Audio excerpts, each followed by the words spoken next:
Hello friends, ഇന്ന് പപ്പായ smoothie ആയിട്ടാണ് ഞാൻ വന്നിരിക്കുന്നത്. അതെങ്ങനെ ചെയ്യുന്നത് നോക്കാം. അതിനായിട്ട് പപ്പായ വേണം, നല്ല പഴുത്ത പപ്പായ. ഞാൻ 1 കപ്പ് പഴുത്ത പപ്പായ എടുത്തിട്ടുണ്ട്. പിന്നെ വേണ്ടത് തേനാണ് 1 ടേബിൾ സ്പൂണ്, തണുത്ത പാല് 1 കപ്പ്, വാനില എസൻസ് 1/2 ടീസ്പൂൺ. ഓപ്ഷനിലാണ്, ഉണ്ടെങ്കിൽ എടുത്താൽ മതി. നമുക്ക് പപ്പായ ഞാൻ ഇതേപോലെയാണ് കട്ട് ചെയ്യുന്നത്. റൗണ്ട് ഷേപ്പിൽ നമുക്കൊന്ന് കട്ട് ചെയ്തെടുക്കാം. അപ്പോൾ ഈസി ആയിട്ട് തൊലി കളയാൻ പറ്റുന്നുണ്ട് എനിക്ക്. റൗണ്ട് ഷേപ്പിൽ കട്ട് ചെയ്തിട്ട് അതിൻ്റെ തൊലി പതുക്കെ ചെത്തി കൊടുക്കാം. അപ്പോൾ നമുക്ക് മുഴുവനായിട്ട് അതേ റൗണ്ടിൽ തന്നെ ഫുള്ള് നമുക്ക് കട്ട് ചെയ്തെടുക്കാൻ പറ്റും. പിലർ ഉപയോഗിക്കുന്നവരും കത്തി ഉപയോഗിക്കുന്നത് നമുക്ക് കുറച്ചൊരു ബുദ്ധിമുട്ടാണ്. ഇത് കുറച്ചും കൂടി ഈസി ആയിട്ട് തോന്നി എനിക്ക്. അതുകൊണ്ട് നിങ്ങളായിട്ട് ഷെയർ ചെയ്യാമെന്ന് വിചാരിച്ചു. അതുകൊണ്ടാണ് അത് വീഡിയോ ചെയ്യുന്ന സമയത്ത് കട്ട് ചെയ്യുന്നതും കൂടി കാണിക്കാമെന്ന് വിചാരിച്ചു.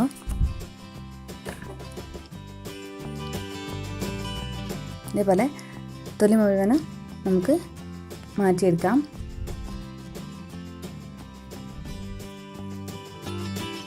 തൊലി മുഴുവൻ കളഞ്ഞിട്ടുണ്ട്. നമുക്ക് ഇതേപോലെ 4ആയിട്ടൊന്ന് കട്ട് ചെയ്ത് കൊടുക്കുന്നുണ്ട്.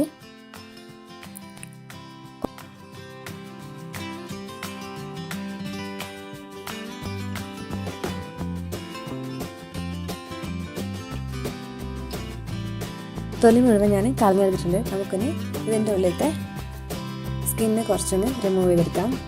ചെറിയ കുരുമാതിരിയുണ്ട്. ഇത് കുരു അധികം ഇല്ലാത്ത പപ്പായ ആയിരുന്നു ഞാൻ വാങ്ങിച്ചിട്ടുണ്ടായിരുന്നത്. നമുക്ക് ചെറുതായിട്ടൊന്ന് കട്ട് ചെയ്തെടുക്കാം. വീട്ടിലത്തെ പപ്പായ ആണെങ്കിൽ കളറ് ഇത്ര ഉണ്ടാവില്ല, കുറച്ചൊരു മഞ്ഞ കളറായിട്ടാണ് ഉണ്ടാവുക. ഇത് ഞാൻ ഷോപ്പിൽ നിന്ന് വാങ്ങിയതായതുകൊണ്ട് റെഡ് കളറിലാണ് എനിക്ക് കിട്ടിയിട്ടുള്ളത്.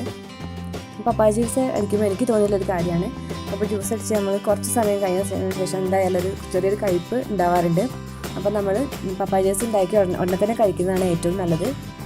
ഫ്രിഡ്ജിൽ വെച്ചൊന്നും ഉപയോഗിച്ചാൽ പപ്പായ ജ്യൂസ് അധികം കൊള്ളില്ല.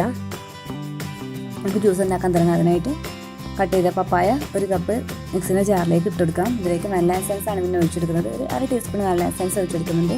ഓപ്ഷനിലാണ്, നിങ്ങളെടുത്തുണ്ടെങ്കിൽ മാത്രം ഉപയോഗിച്ചാൽ മതി. പിന്നെ ഞാൻ പാൽ ഒഴിച്ചെടുക്കുന്നുണ്ട്.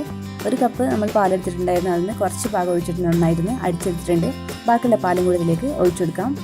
പിന്നെ നമുക്ക് ചേർത്തെടുക്കുന്നത് തേനാണ്.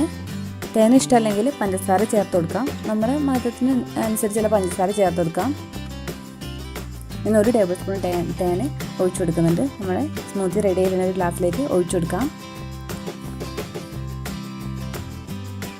വീഡിയോ നിങ്ങൾ ഫസ്റ്റ് കാണുകയാണെങ്കിൽ സബ്സ്ക്രൈബ് ചെയ്യാൻ മറക്കരുത്. ഫ്രണ്ട്സിനൊക്കെ ഒന്ന് വീഡിയോ ഷെയർ ചെയ്ത് കൊടുക്കുക.